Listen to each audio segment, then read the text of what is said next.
everyone. I'm Carol Anne Riddell, and welcome to Book It with CA. We have got a terrific show for you today with two books about becoming an adult in turbulent circumstances. One fiction, the other a memoir. We begin with the novel Patience is a Subtle Thief by one of our own. Abi Ishola-Ayodeji is a journalist with CUNY TV, a City University graduate, and now a published author.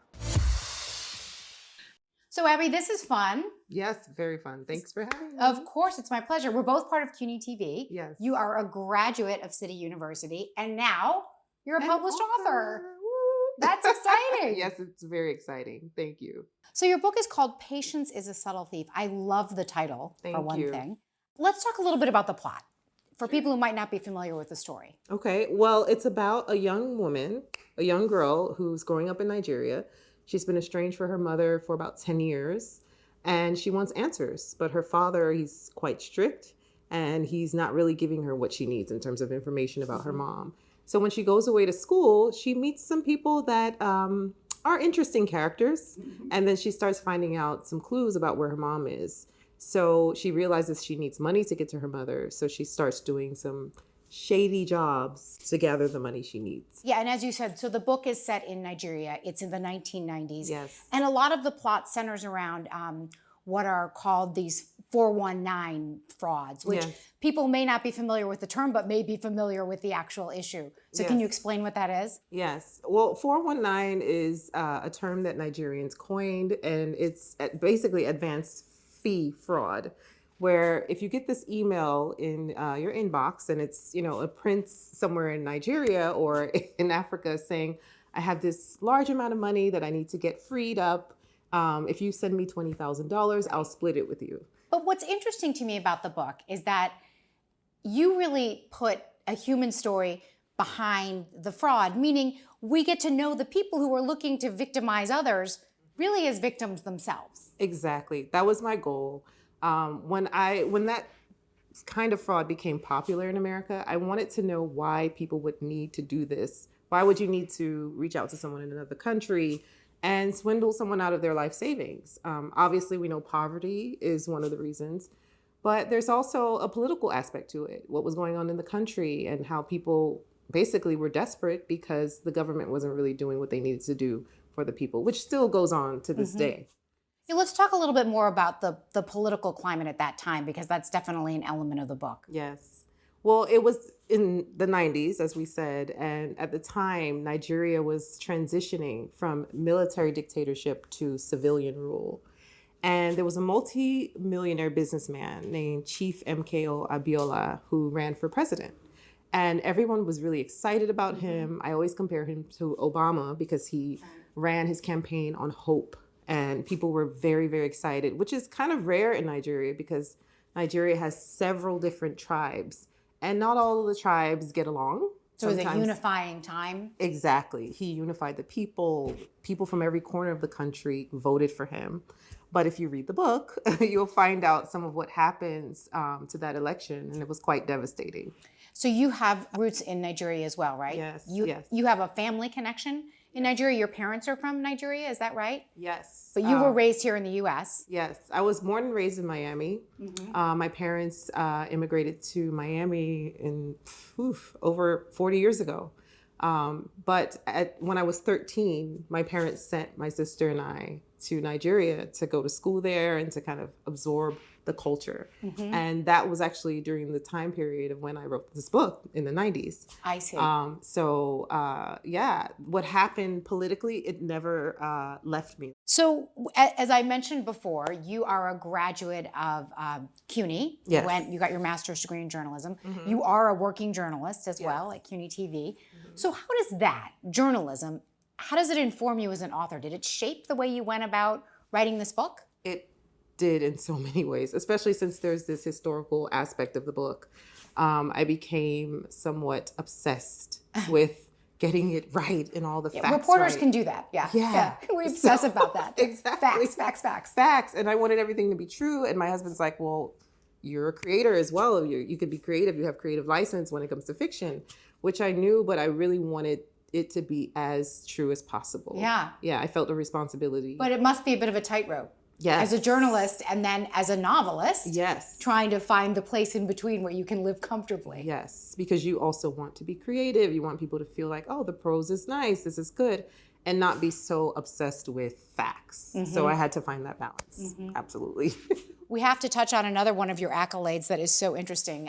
You were named one of Essence Magazine's Woke 100 Women. Is that right? Yes. Tell us about that. Yeah. What happened was the New York Times, they published a story, and in the story, the writer referred to Viola Davis as less classically beautiful than Halle Berry. And if you're a Black woman, especially a dark-skinned Black woman, you know right away that's rooted in colorism, where if someone is lighter skinned, they're seen as more beautiful. Right. So a lot of Black women, they were upset about it. Took offense, obviously. Yeah. So they started tweeting about it and using the term less classically beautiful in solidarity with Viola Davis. Like, well, if she's less classically beautiful, so am I. But for me, I didn't appreciate that. I didn't want us to identify with being less anything. I think that we come in all shades and we're all beautiful in our own way. So my husband, who's a photographer, and my cousin, who's an amazing makeup artist, we teamed together. We did a photo series called Beyond Classically Beautiful. And when we put it out, it took off. Elle.com wrote about it. The Huffington Post. It went viral. So from there, Essence honored me as one of the Woke 100 women. So let's get back to the book. I love the title, Patience is a Subtle Thief. I kept thinking about it. Where did the title come from? Well, the title came from, I had a working title for a while, and I knew that wasn't going to be the title. I wanted to think of something that really represented the story. And for me, Nigerians waiting on democracy for as long as they did, and the military promising democracy, that, okay, this will be the year that will give it over to a civilian and you'll have whatever you need as a country democratically. But obviously that was stolen in the end. It was stolen from the people. People came out, they voted for this man. This man did a great job campaigning and it all fell apart. So for me, people waiting on something that didn't come to fruition. Right, and it's interesting, right? Because we think of patience as a virtue. Exactly. Patience as a virtue. But in the book, we see the ways that patience can take away from us as well. Absolutely. And a lot of the time when it's something that should be automatic, like human rights, running water, electricity, things that we feel that we should automatically have, to be patient for these things. Why do we have to be patient for these things? So that was what kept running through my mind. So that was how I came up with the title. I was on a train and it popped in my head. Thank you. So this is your first book? Yes. How long did it take you to write? I always give a deep sigh when people ask that. The story has been with me for, oh my God, since I was an undergrad. So it's been over 2 decades.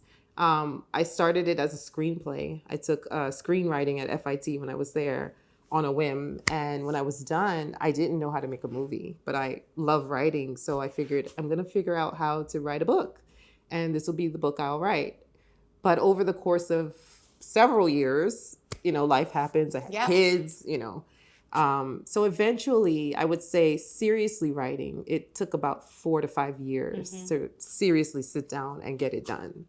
And, Abi, I love to hear about how people write when they're authors, because it's a solitary act in so many ways. Do you have any particular habits or quirks, or a snack you have to have, or a space you have to sit in? Well, what I appreciated doing or loved doing, especially in Brooklyn, I would take a week off from work and I would go to the coffee shop every day. I would get there at 10 o'clock. I would have the sound of Texas rain in my ears at the coffee shop, so nothing would disturb me. And it had to always be a coffee shop with food so that I could order food and, feel good. And I would sit there literally for 5 to 6 hours and just bang it out. Wow. Bang out several chapters and rewrites or whatever it took. But there were times that I woke up 3 o'clock in the morning to write at home before I got ready for work. And I had to get my kids ready, of course. So It was sporadic because when you're a mom, you have to make time however you can, even if it's for yourself. Exactly, because a lot of things we, as moms that we do, it has to be sporadic because we're taking care of everybody else, right? Exactly. So that was my journey. Right now, I'm writing again. I'm hopefully going to get a second novel out. And I'm pretty much doing the same thing, but I've noticed that I've had to look for different sound. Sound is really important to me. So like I said, Texas Rain. If Texas Rain started putting me to sleep, I would listen to Fela Kuti's music. His instrumentals would keep me awake, and his pace helped me with the pace of my writing. Yeah. But now with my new story, I have to find another artist because his music is not, I don't think it fits in what I'm writing now. So. Every book demands a different kind of background music? Yes. So that's what I'm on the hunt for now. What background music is going to be best for getting out my next story. So Abi, just a final question for you. What do you hope people take away from your book? Well, I hope people take away, of course, the idea of resilience. All of my characters had to be very resilient to basically see their dreams come to fruition. So that's one thing. And obviously, hearing and absorbing the stories of people that are not in America or not where you live, being immersed in their world and seeing what they have to deal with and why they may resort to certain things that we, deem as bad. Yes. So that's one of the main themes of the book. Abi, thanks so much for all the time. I really enjoyed the book. Thank you for having me, and thanks for reading it. Pleasure. Now to a riveting memoir that takes a deep dive into what it was like growing up in a Chinese immigrant family in New York City during the 1970s. CUNY TV correspondent Ernabel Demillo sat down with Alvin Eng, author of Our Laundry, Our Town. Alvin, it is so nice to finally meet you. I know we run around the same circles, but this is actually the first time we've met in person. Well, likewise, I can't believe that too, but what an honor to be on the show. Thank you so much. Oh, thank you so much. So, Alvin Eng, you are a performer, you're a musician, you are an artist, you are an author, and now you've written a memoir. Did I forget anything? I know you are like a Renaissance man. I call myself an acoustic punk raconteur. Oh, yes, you can't forget that. And you now have a new memoir, Our Laundry, Our Town, My Chinese American Life from Flushing to the Downtown Stage and Beyond. What a mouthful, and what a memoir, what a memoir. So what inspired you to finally put all of this to paper, your story about your life? Oh, sure. I'd been performing for many years, so I feel like, I come from a rock and roll background, even like a punk rock background, and I guess you could say in the short term, after years and years of touring, it was time to make an album. I felt like I've always done all these performances, but now I wanted to do a more permanent record of that. Because I have to say, it is a very intimate portrait of your family. It's brutally honest, and you grew up in a laundry business, right? And you worked there, you slept there. What was that like growing up? Oh, it was a very different world, because also in addition to being in a laundry, growing up in the 1970s in New York City, every day I'd go home not just to a family that was rooted in a different culture, but because my parents had an arranged marriage, it was like going back to a household that was rooted in a different century. So it was bizarre, because in 1970s New York City, all the rules were being broken, all the norms were being turned on its head, but yet I was going home to this really old-fashioned household. So it was very bizarre. So your babysitter at one point, right? The television. I think many children of immigrants, yes. The TV really was our babysitter. And I remember when I was growing up, I actually changed my name to Christy because there was an actress named Christy McNichol. Sure. She starred in, I think it was called Family, the show, and I actually changed my name because, I have a very Filipino name. It's Ernabel, it's very Filipino. But you're also named after a TV character, and who is that? It's Alvin and the Chipmunks.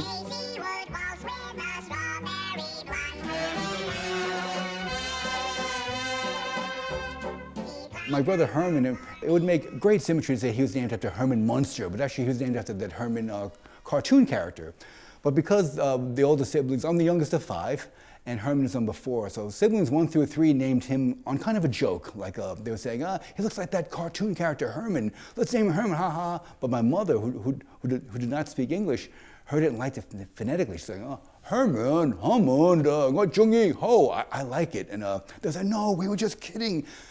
So I guess equal time for him, they let him name me, and thankfully his favorite TV show was Alvin and the Chipmunks, and not like Leave It to Beaver or Captain Kangaroo, so I was very happy to be with Alvin. So television is where you found yourself. I mean, yes. It's kind of hard to imagine now, right, with all the Asian representation on TV. But back then, we had Bruce Lee and also... Right, the TV show Kung Fu. You could say it was the opposite of, instead of must-see TV, like growing up Chinese, I always called it no-see TV. There were no Chinese on television, so it was like no-see TV. But yes, of course, now we know, of course, as a 7-year-old, you don't realize how problematic it was that David Carradine was playing was playing this martial arts kung fu master, but I couldn't quite grasp the full picture, as most 7-year-olds don't. But still, just to see this Chinese hero on TV was astounding to me. I was like, oh my God, I'd never seen anything like it. So your book is also a history book. It's a history lesson. And you talk about the Chinese Exclusion Act. Mm-hmm.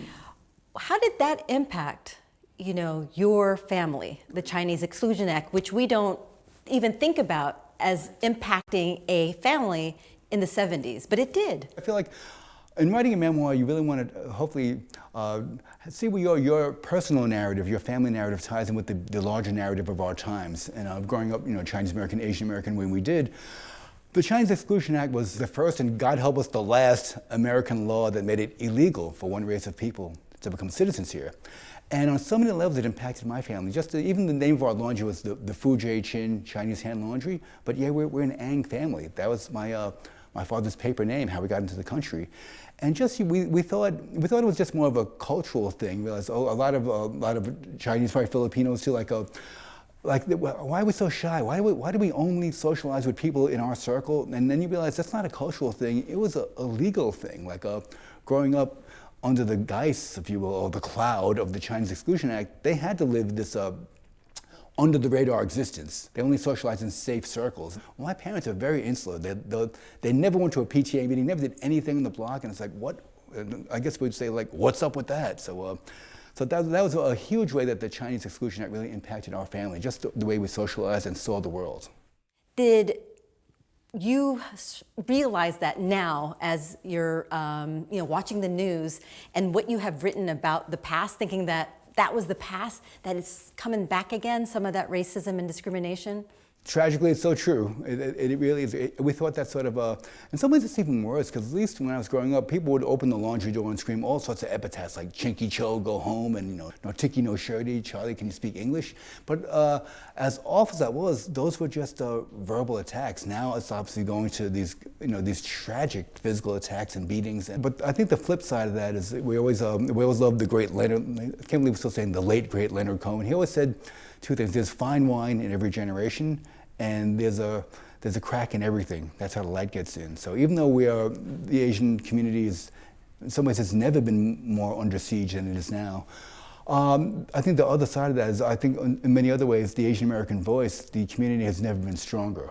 Just from the perspective of theater, in the 21-22 season, there have been over 10 Asian American theater productions. So I think there's a lot of, we are fighting back, not just on the streets, not just standing up for ourselves, but also standing up through literature, through the arts, and really, I think telling our stories and really giving ourselves the role models that we did not have when we were growing up. I think that is the best combat for all the anti-Asian hate happening now. Speaking of your mom and dad, Mm-hmm. you're quite honest in your memoir. They had a very volatile relationship. Yes. And you write about your father hitting your mother, and also your mother disappearing, for stretches of a time. Can you talk a little bit about that and how that sort of informed you as a little boy and also as an adult now? Sure. I guess when you're very young and you see your parents fighting, many ways that led me to always seek alternative worlds, and that first led me to drawing pictures and ultimately led to me writing, and just I could not deal with that violence. And then when my mother would disappear, I've been thinking about that and writing about it. And I guess when all of a sudden your mother's out of the picture, and I guess the primal reaction was it made you think of mortality way too young for a young kid. You think, oh my God, my mother's gone. Is she ever going to come back? And I already felt so different. And every customer that came through the laundry door, they had what I thought were regular American names, and it just ingrained in me even more how different our family was. My father died when I was very young, when I was 14, so that made me have a very different relationship with my mother, just seeing what she went through with my dad, and then her being a single mom in my teen years. So it really made me see things very differently, just in those ways. Do you think that's also what led you maybe to get into punk rock as a way to rebel? Because Asian and punk rock really don't go together. Right, at least back then it didn't. So I guess finally, after really trying my whole life at that point, like to cover my otherness, and all of a sudden in the punk rock community, it said, no, we're gonna feature our otherness. We're gonna scream our otherness, our outsiderness to the rooftops. So it became, oh my God, this is a great place to do that. Oh, you know, I did want to ask this one question that you write in the book. When you were, working in your family's laundry business and you were packing all the clean laundry, you would look at the packages and sometimes wish that you were going to those families' homes. Yes, I made an analogy. As a little kid, even the way all those brown packages wrapped up with all the color tickets, they even looked like a big building. So I imagine that each colored ticket was almost like a window into an apartment of a different family. I said, oh, I wish I could go to that family. I wish I could go to this family as my parents would be fighting or whatever. When things were bad, I wish I could slip into one of those packages and go to a different place, yes. I know your mom and dad are passed. Have your brothers and sisters read the book? They finally did, yes. And what was their reaction to the book? Oh, I was actually a little relieved. I wasn't, because we all go through the same things, but we have completely different interpretations of them. But they all loved it. They all read it in one day when they got it, and some of them were not really readers too. So thankfully, all of my siblings have read it, and there's been no pushback. They've really loved it. So what do you hope readers get out of your book? I think that really just to take a direct action through the arts or through the streets. Either way it works. Like the activism on the streets and the activism through the arts. Just really making your voice heard. I think that's the greatest message we can find, like making your voice heard in a way that you want it to be. I think that's the strongest takeaway message that someone could take away from this book. Thank you so much, Alvin, for talking to us. This was such a great interview. Again, your memoir, Our Laundry, Our Town. Read it. But it was so great to meet you and to talk to you about the book. Well, likewise, thank you so much for having me. You did a great close read of the book, so it's an honor to be here. Thank you. It's time to get uncensored. Award-winning columnist and author Linda Stasi is back with more book reviews, and as always, she's got plenty to say, so fasten your seatbelt.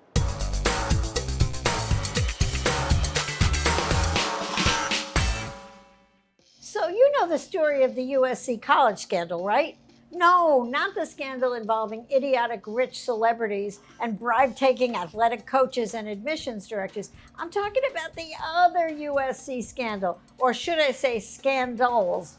Bad City by LA Times reporter Paul Pringle is a book about the hidden scandal involving USC Medical School Dean Dr. Carmen Puliafito. The drug-addled dean got caught on camera when his young hooker girlfriend OD'd after they did crystal meth, heroin, ecstasy. Drugs courtesy of the medical school dean, by the way. Oh, you never heard of that one? That's because USC's brass kept it secret and kept Puliafito on as dean for years. Bad City tells how Pringle spent 16 months trying to get that story published, and how the hedge funder who bought the LA Times was just too cozy with the school brass to allow it in the paper. It's about how Pringle also had the goods on the gynecologist director of the clinic at USC who repeatedly sexually abused students, and he too kept his jobs for decades despite complaints. Bad City is not just about the story of scandals that were allowed to proliferate in plain sight because the offenders brought in big donors, but how the newspaper business too has become so tainted by Wall Street owners that journalism itself is in deep, deep danger. Pringle is a brilliant reporter who refused to let the bad guys win. Terribly disturbing, but a brilliant must-read book. If, however, you want some good, clean fun, well, it's not clean. The Maze by Nelson DeMille is for you. Full disclosure, DeMille is a friend of mine. So how do you honestly review a friend's book? The answer is honestly. Being an author myself, it's really always interesting to read books by friends. You know it's a good book if you suspend disbelief and forget that it's your friend whose fiction you're reading. Here, I got caught up in the maze and I didn't want to find my way out. The story is based on the still unsolved Gilgo Beach, Long Island murders of young prostitutes. The protagonist is once again John Corey, a now retired detective who has starred in 8 of DeMille's books. Corey hooks up with an old flame in the Hamptons who is also a cop. For some reason, she's very eager for him to take a job with a local PI agency. But why? Aha! That's the rub. Every week, the retired cop who owns the PI agency hosts a party, Thirsty Thursdays, where strippers, politicians, police brass, and working girls mix, mingle, and tangle. The reason some of those girls get disappeared, well, that's one for the books, literally. What is amazing is that John Corey, one of the most politically incorrect desperado characters, is still going strong in the new woke world of publishing. And thank God for it.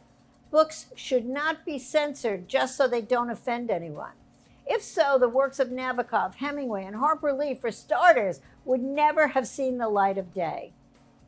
I'm Linda Stasi, and I'm still uncensored.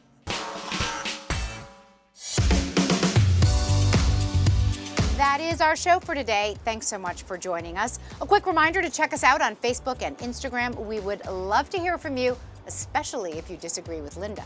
We'll both be back next time. I'm Carol Anne Riddell. See you then.